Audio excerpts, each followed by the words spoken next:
I want to read for you a memorandum of law that I have submitted to a three-judge panel selected by the Chief Justice of the Minnesota Supreme Court in an election contest against Al Franken, and also concerning the major political party status of the Independence Party, whose Senate nominee for 2014 I am.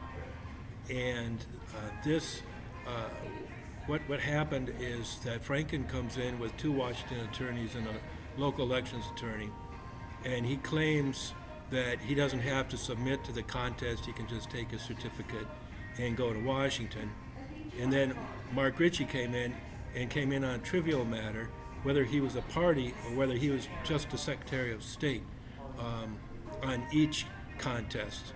And so on a completely fraudulent and void proceeding, these three judges basically railroaded the case, and now I'm going back to them and I'm asking them to void their earlier action based on fraud and basically just being void, and then to have a new trial and go ahead and collect the evidence which is supposed to go to the U.S. Senate. They are not allowed to sit as judges, and then go ahead and stay this judgment that they entered on the 30th of December. So I timely filed this motion. And here's the memorandum of law. It's not quite as technical as the first video was, which just dealt with basically the motions and the grounds. The fact that contestant, that's me, named Secretary Ritchie as a contestee and timely served him with a copy in filing the election contest does not create a separate proceeding within that contest that can be quote-unquote dismissed by the panel. First, the proceeding described in 209-12 Congressional Office, that's for elections contest, does not allow for dismissal of any contest, and so motions to dismiss it could not be entertained and are dilatory. Far less are motions seeking to divide the contest or to urge the panel to issue an order on just one part of the contest and dismiss the other allowed to be entertained. It's not allowed because the law is written to conform to Article 1, Section 5 of the United States Constitution, and further because the law must be interpreted in a way that is constitutional. Assuming that the legislature was aware of Article 1, Section 5 when it enacted the laws 209-12 and 204C.40 Subdivision 2. The latter one says you can't issue an election certificate once this contest is filed until it's finally determined. Now, to the degree it does not conform with the requirements of the U.S. Constitution, it is simply a constitutional violation and is, by definition, null and voided, as if it had never been decided by the panel. As a result, Al Franken's election certificate, which he presented to the U.S. Senate from Governor Mark Dayton, is null and void. He has not been duly elected, and the state has violated the laws and Constitution in presenting it there. The fact that contestant identified another issue that flowed by automatic operation of law from the determination of the same election does not by any means create some separate parallel proceeding for this panel appointed by the Supreme Court to decide under some different law. It merely underscores an issue to be determined as part of the contest. The panel has made no finding and could not do so that issues that consist of inferences that flow by automatic operation of law from an election are not allowed to be made as part of contesting that election. One of the inferences, for instance, in the contest statute 209-12 is that someone is entitled to the election certificate. This is an inference stated in the statute which is separate from the count of legally cast votes. And yet this panel does not contend that issue is a separate contest, merely a statutory inference. And there is no doubt that despite the fact that the number of votes legally cast is in the statute, the validity of the election is precisely what the contest statute allows when it references, quote, any other points, including but not limited to the question of the right of any person to office on the ground of deliberate, serious, and material violation of the provisions of the Minnesota election law, unquote. That's 209.12, the third sentence. Two more inferences are present in the instant contest. First, this contest did not name McFadden as a contestee because he did not get the highest number of votes legally cast. But according to the canvassing board count noted by and accepted by the panel, McFadden received the second highest. That's an inference that is drawn from this very same contest without need for a separate contest. And if Franken were disqualified because of his unethical conduct and invalidity of this election, then McFadden would be named the winner unless a new contest were brought against him, too. And he did cut out the Independence Party from all debates in hopes of advancing his own candidacy, the Republicans' candidate, and his ideas that energy will create jobs across Minnesota, which it will not adequately achieve. Whether the Independence Party nominee in this race received 5% of the votes legally cast is another question to be properly inferred. It is on the ballot because, like who gets to go to Washington, for the Minnesota people, it is inferred from the canvassing board report. And a little footnote, in other words, the question on the ballot is not, did Al Franken get the highest number of votes legally cast? That is an inference specifically pointed out in 209.12. And continuing on from this footnote. And this was a fraud on the court by both Franken, who urged that the panel not follow the law, but instead pretended he, as a judge at the U.S. Senate, could swoop down here to Minnesota and rewrite both the Minnesota election law and my election contest. Secondly, fraud on the court by Mark Ritchie and Lori Swanson, who pretended they could make some supposedly great momentous issue by protesting he didn't want to be named as a party. But while he might have suggested that this question was not on the ballot unless it was a ballot question, that is not allowed by law to do that, and to do that was resisted at the trial and is resisted here. So instead of spending the just jumping around here. So instead of spending the supposedly urgent time one day to allow me to get my evidence to the Senate, the only purpose of the three judges in this proceeding, the panel allowed Mr. Franken and Mr. Ritchie to spend 2/3 of the less than 4 hours allowed by the panel's order with timekeepers. Then this panel quashed all interrogatories and subpoenas and allowed no discovery.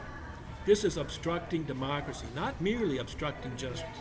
And the obstruction was sought by two highly partisan Democratic political operatives, one from New York and one from Georgia, who came out to Minnesota to govern us.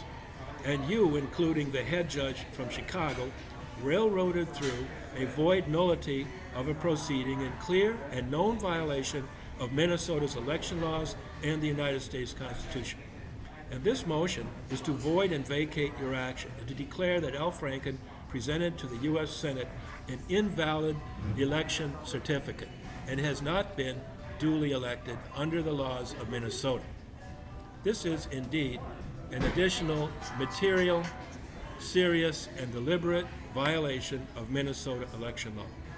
Given that Franken was a judge in this proceeding, he should be impeached.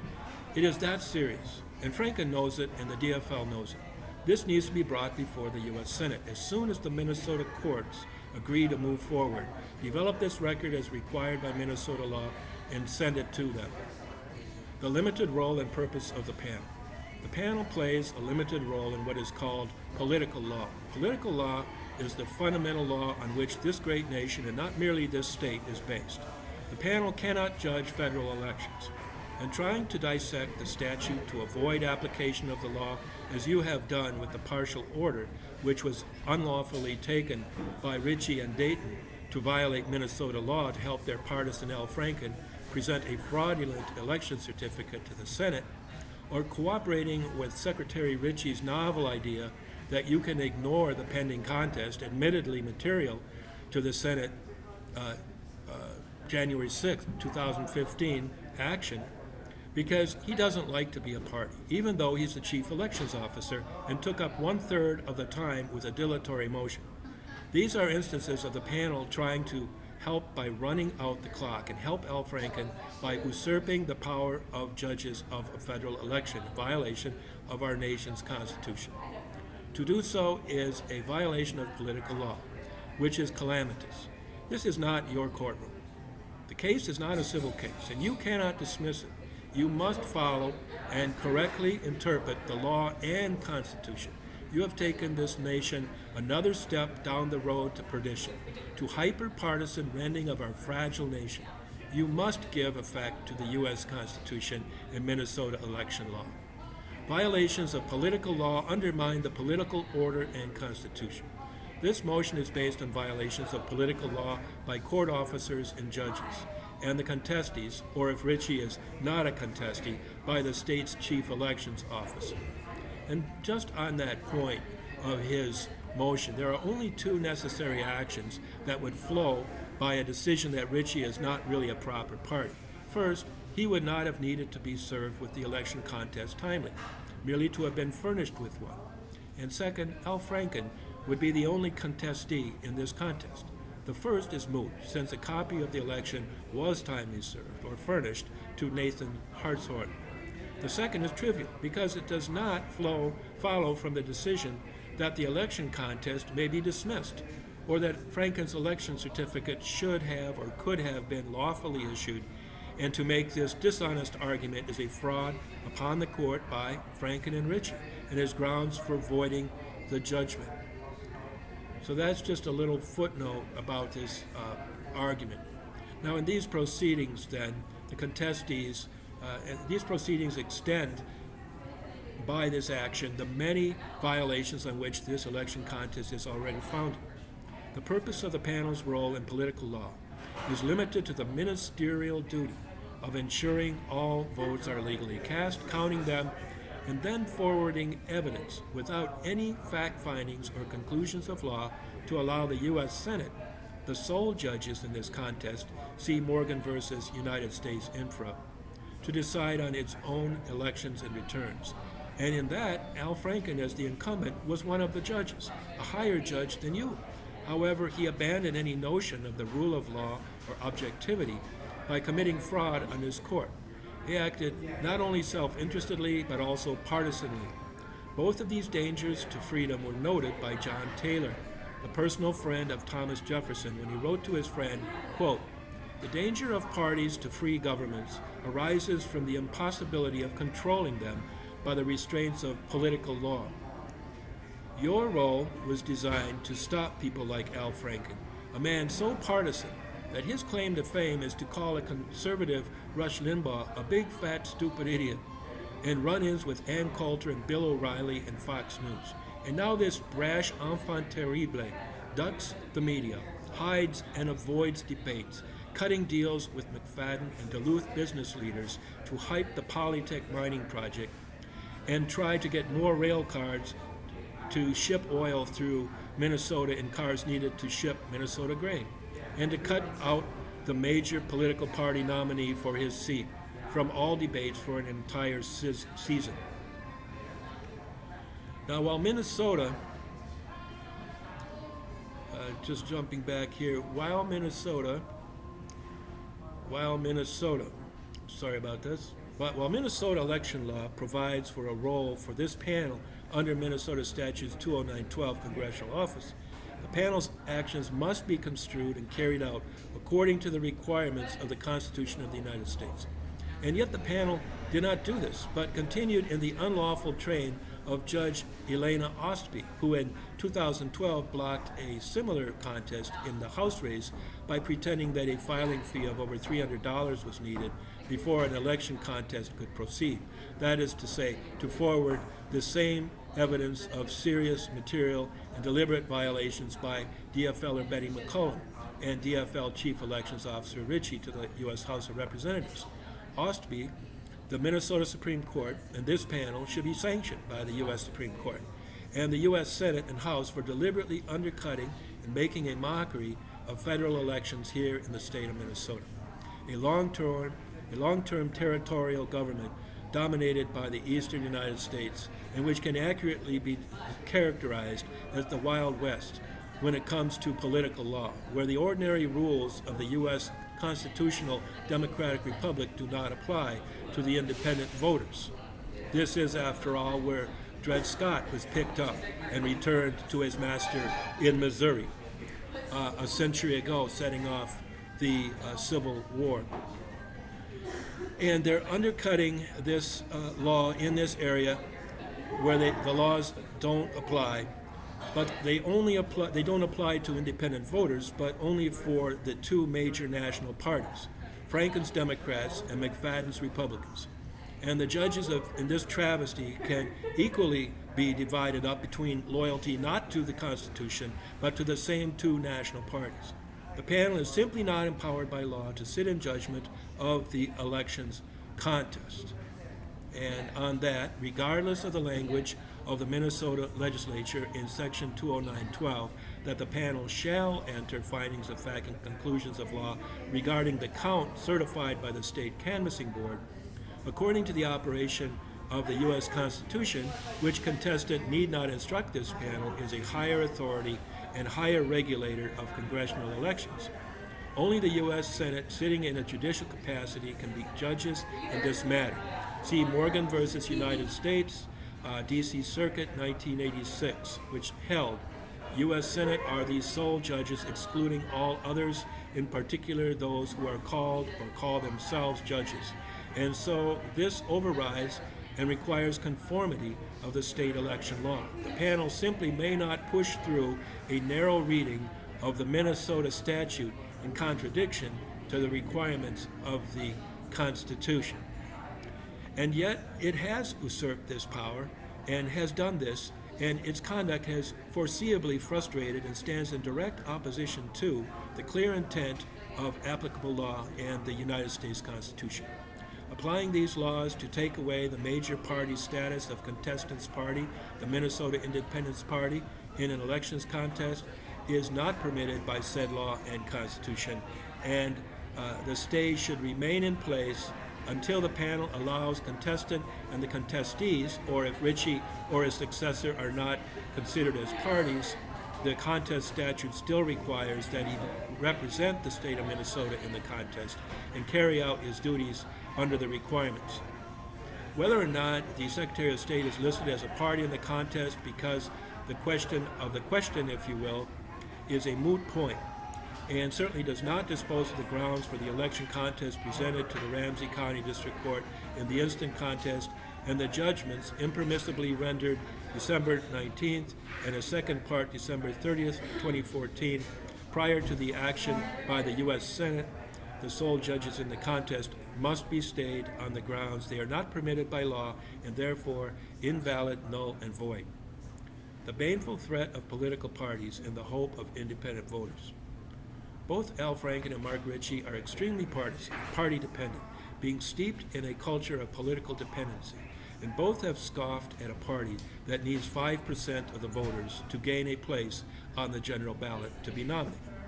That 5% is indeed a very material trigger, which this lawsuit in political law, this election contest, is about.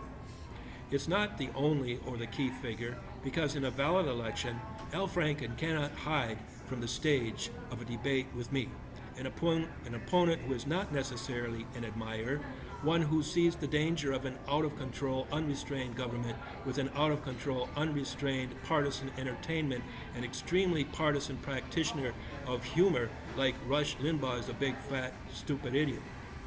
But that 5% figure, or the 6% I have earned in two previous House races in partisan CD4 Minnesota, where I have participated in publicly broadcast congressional candidate debates on federal policy and leadership, that 6% is not a figure to scoff at. The 6% are the backbone of this nation in elections, as a cursory examination of the history of political law will show. Quote, the politicians' rapacious nature was largely held in check during the first quarter century of the nation's existence. The electorate was relatively small, estimates being that not more than 6% of the adult population was eligible to vote. The select nature of that group created a commonality of view on many important subjects and kept the problem of minority representations with its potential field day for political operators at a minimum.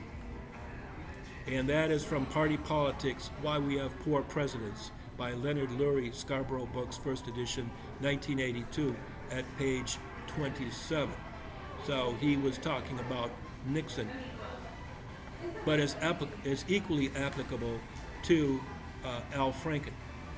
Now that 6% is the same number, that 6% is the same number that contestant won in 2010 and 2012 in the general election, and is the percentage won by John B. Anderson, nationally, independent candidate in the 1984 election, which gave rise to Anderson versus Celebrezze, which protects the rights of independent voters, a Supreme Court case. Now, is approximately the 5% required for major political party status by the Independence Party. While party men contested could list from experience consider independent voters baneful to their purposes of seizing or sharing in the federal treasury and increasingly concentrated state or federal power. Our nation's history before the pollution of parties, and most especially national parties, such had not developed until the efforts of New Yorker Martin Van Buren shortly before the nation erupted into civil war. That promising time focused on that 6%, who are the radical centrists, who share and create a commonality of view on many important subjects that can get this nation back on the right road again.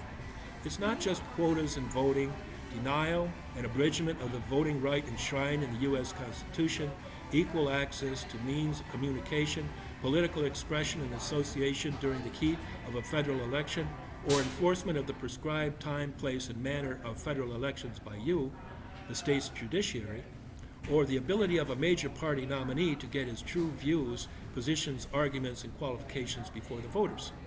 It's not just the candidate or his campaign who is frustrated when the national political parties attack these fundamental rights on the road to achieving their national goals and purposes.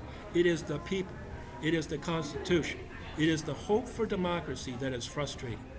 Parties are the bane to American politics in the words of our framers Madison and Jefferson and George Washington and many others.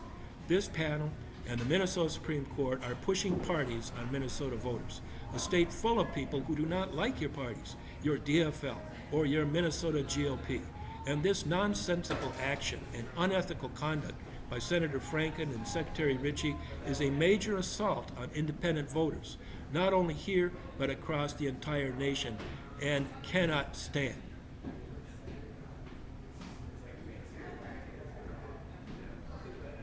Okay. And so at this point, I'm just taking a short break while I look for the, I have a difficult time just scrolling this down on this, if you'll bear with me. All right, here we go. So again, what I'm saying is it cannot stand. I'm going to give you the reasons why. Parties are responsible for unprecedented and increasing polarization across this nation. Minnesota is spreading gender quotas, race quotas, and homosexuality quotas, requiring a certain level of homosexuality in government. These are the issues I and other independent candidates have to grapple with. They are not your business. You should stick to your business and not interfere in political questions because they're beyond your realm of political law in your limited role in federal elections.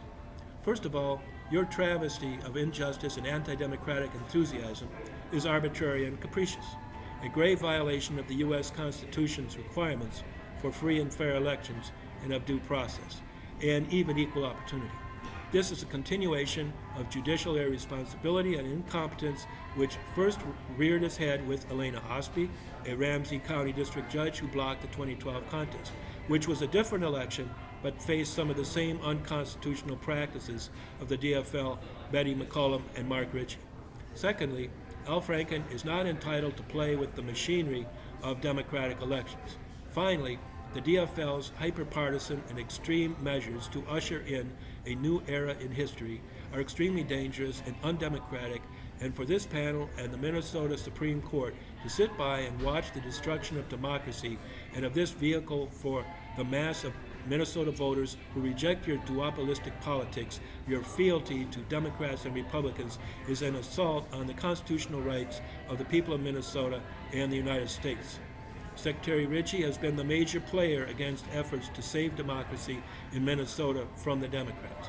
Whether he is a party or merely the Secretary of State in this contest, and I suspect he has been replaced by Steve Simon at this point, does not change his central role. Now, while pleading that he should not be a party, Ritchie had no trouble demanding 1/3 of the 4 hours this panel whittled the proceedings, which are ludicrous, down to. And Ritchie consumed and wasted time advocating his ridiculous dilatory motions designed to eat up time and run out the clock on U.S. Senate action, while impermissibly blocking constitutionally required evidence from reaching the U.S. Senate in time. And that is why this motion is necessary. And to continue on then, and it is ludicrous to argue that the entire contest can be dismissed because he quibbles about whether he's a party or merely the chief elections officer of the state of Minnesota. For this panel to accept this charade of Ritchie's legal tactics is to attempt to try the contest which you admit you are restricted from doing. It is evident this panel, the Minnesota Supreme Court, the Democrats and Republicans, the media do not believe the validity of the Senate elections or the House before it in 2012 could be the subject of an election contest to Congress. And you believe you have the right to step in front of me and prevent me from bringing that contest on these grounds. A, the refusal of Minnesota courts to enforce the prescribed election laws.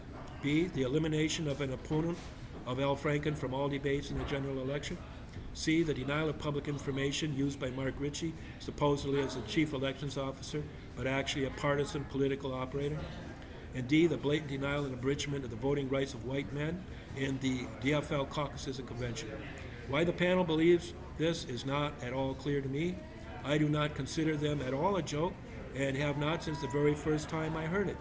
And Minnesota courts, despite the legalistic tactics of your panel, are and always have been powerless to allow this. And you are undermining today democracy in America. If you want to stand in the way of democracy, you will be held accountable. This may be your courtroom. You are entrusted by Americans to preserve our democracy, but you may not arbitrarily and capriciously play with this election contest. Your proceedings are void and null. Your inaction and shielding of Al Franken, as Betty McCollum in 2012, are fraud. Fraud on the American people, whose Minnesota courts these are. I am asking all three of you to recuse yourself. I want the Minnesota Supreme Court to appoint a new panel to hear this motion and to conduct a new trial in which the law is actually followed. Evidence is sent to Congress, and these problems are remedied now. However, regardless of what you think of the merits of the grounds, this is a serious contest, and this motion is to find the proceedings to date, including the unlawful issuance of the election certificate to Al Franken, as void, null, and invalid, and to find that Senator Franken and Mark Ritchie have committed fraud, whether heretofore denominated as extrinsic or intrinsic, upon the courts, and to strike and amend the findings and judgment. The judgment of this panel, which is nonsensical, the panel purported to dismiss the entire contest by sending a partial order because of urgent need for the issuance of the election certificate, which is illegal, and then pretended it's a matter of momentous occasion whether Ritchie needed to be served or merely furnished with a copy of the election contest on the Franken Senate election. It does not matter whether the rights of independent voters and the Independence Party nominee in a Senate election is seen as an implicit question determined in the statewide vote by automatic operation of law, or whether it is simply part of a contest questioning the validity of the U.S. Senate election, where the Democrats and the Republicans teamed up to serially violate the First Amendment rights of a nominee for Senate. And this panel also violates the First Amendment as well as Article 1, Sections 4 and 5 of the U.S. Constitution. This trashing of the Constitution and mockery of democratic elections as prescribed by law is far, far greater than any fictional ballot question could ever be. This panel cannot pretend to exercise power. It, of course, is a sham, a mere semblance of a judgment. It is void and must be vacated. power over the election contest because it is seen as not a ballot question, or because it is a ballot question, you've confused Franken and Ritchie on your specific pretext. Your panel first concludes it's not a ballot question, then expresses the opinion they can treat the question because it is a ballot question. That is double talk. Were this merely a lawsuit, civil action about my individual rights, I could not directly confront this panel about its arrogance, pretending to toy with the fundamental rights of democracy. But it is a direct affront and in fact overthrows the democratic order. This assault on the people and our democratic rights to elect members of Congress from Minnesota began with a single issue, raised in the context of an election. Can the DFL exclude white male voters from caucuses and conventions? And no court, not yours, not Michael Davis's federal courtroom, no court can do this. And yet there is a conspiracy in Minnesota to cut back white men's votes in the Democratic Party. The DFL Constitution itself clearly admits they are bound by the Constitution, and yet Mr. Hartshorn for Mr. Ritchie claims they are not, and produces Supreme Court cases based on protecting the rights and association of independent voters. That's Anderson versus Celebrezze, not Republicans, not Democrats. In Anderson versus Celebrezze, the Supreme Court found that we, as independent voters or associated in the Independence Party, cannot be burdened by the state with this kind of treatment, or it is clearly a violation of the First Amendment. That is what you are protecting here, assaults on the fundamental rights in the First Amendment to the Constitution. The panel's handling of this election is null and void for the reasons stated in the motion and are the product of the partisans Al Franken's and Mark Ritchie's fraud on the court, whether heretofore denominated extrinsic or intrinsic. The action is ultra vires and makes no logical sense, covering up a strong desire by the Franken campaign and the DFL party to spoil, corrupt, and make a mockery of democracy. It is the role of the courts here to determine what the law is and to follow it, not to destroy it. This is far worse because it's inescapable. This is far worse because, and here I have to kind of jump around this because I need to scroll up or down. But this is far worse because it's inescapable that the panel deliberately played along with the fraudulent, absurd contentions of Franken and his partisan chief elections officer. The panel gave 2/3 of the time to dilatory motions by the Democrats and cut off all discovery. The discreet way of saying the panel disallowed all discovery, including ongoing interrogatories, is they closed the factual record. Right. And after you closed the factual record, you allowed Franken to hide the questions regarding his right to office from the Senate. So he committed fraud on the U.S. Senate, and this panel is a key part of that fraud. The judgment and the partial order, which cannot be separated, are void and null and invalid. Senator Franken's election certificate is void and null and invalid. And to extend the stay put in place by the panel under Minnesota Rules of General Practice 125, advising a post-trial stay is appropriate. See December 30th, 2014 order granting dismissal in favor of contestee Secretary of State Mark Ritchie, the judgment, which the panel states is a final judgment. See order at page 7, number 2. Just again to jump here.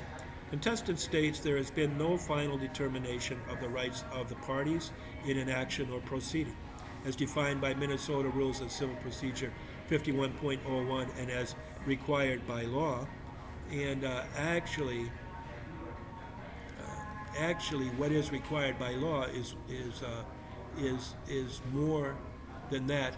Contestant further denies that what happened December 18th, 2014 could in any way be termed a trial as required by Minnesota Statutes 209-12 Congressional Office, but rather a travesty of what the law and Constitution direct and require, and a deliberate obstructing of the operation of that law, egged on by Senator Franken, who is supposed to be neutral as a judge in the election contest, who cannot rule on or interfere with his own contest, and by the Attorney General representing then Chief Elections Officer Mark Ritchie, who, whether or not he is named as a party, is the proper officer to represent the state of Minnesota, who is responsible for enforcing the laws and Constitution as set forth in the amended contest. This panel purports to finally dismiss. And going to jump up here a little bit more. Now, and certainly the contest has not been decided by a court of competent jurisdiction, as is required by 204C.40 subdivision 2. Now, that order, that order which the panel itself sees as a final judgment, also impermissibly decided, both directly and indirectly, rights of Senator Franken and contestant, and that needs to be remedied so that contestants' rights are not lost.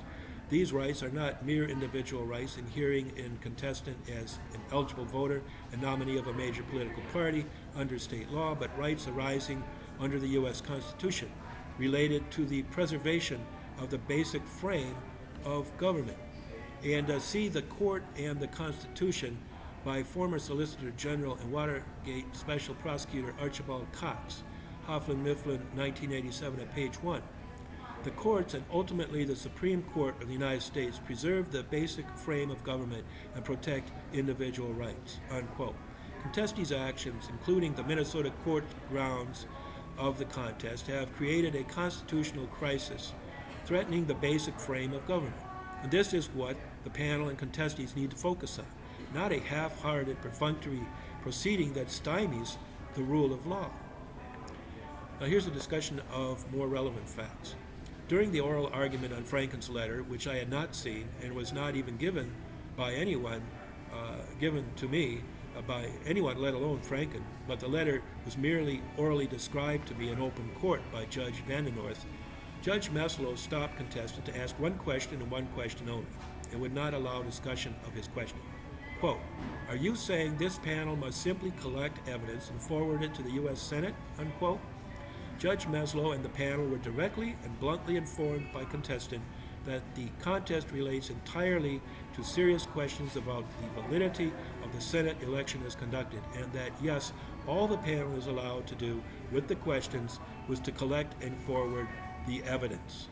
I referred immediately to Morgan versus United States, where the D.C. Circuit Appellate Court there unmistakably said the U.S. Senate, including the unethical Al Franken, are the sole judges of these matters.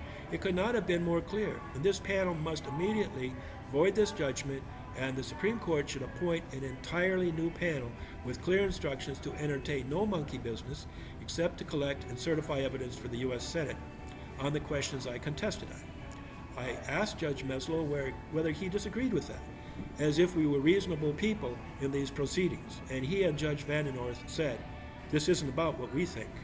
Obviously, that is all the show trial, the semblance of a judgment, is about. Judge Vandenorth actually boldly described it at the outset as a railroad, not applying the actual law, not following the United States Constitution, and the panel deliberately and willfully usurping the power of the sole judges on the question of Franken's right to office, the U.S. Senate sitting in their judicial capacity. Article 1, Section 4 of the United States Constitution places on all parts of Minnesota state government, including this panel and the Minnesota Supreme Court, the absolute requirement that the state conduct elections for the U.S. Senate and U.S. House of Representatives according to the time, place, and manner prescribed by the state legislature. And this may not be negated by an order from the panel or by splitting one part of Section 209.12 and ignoring a contest which under Minnesota law operates automatically to bar the issuing of Franken's election certificate, which Dayton and Ritchie did, however, on December 19, 2014.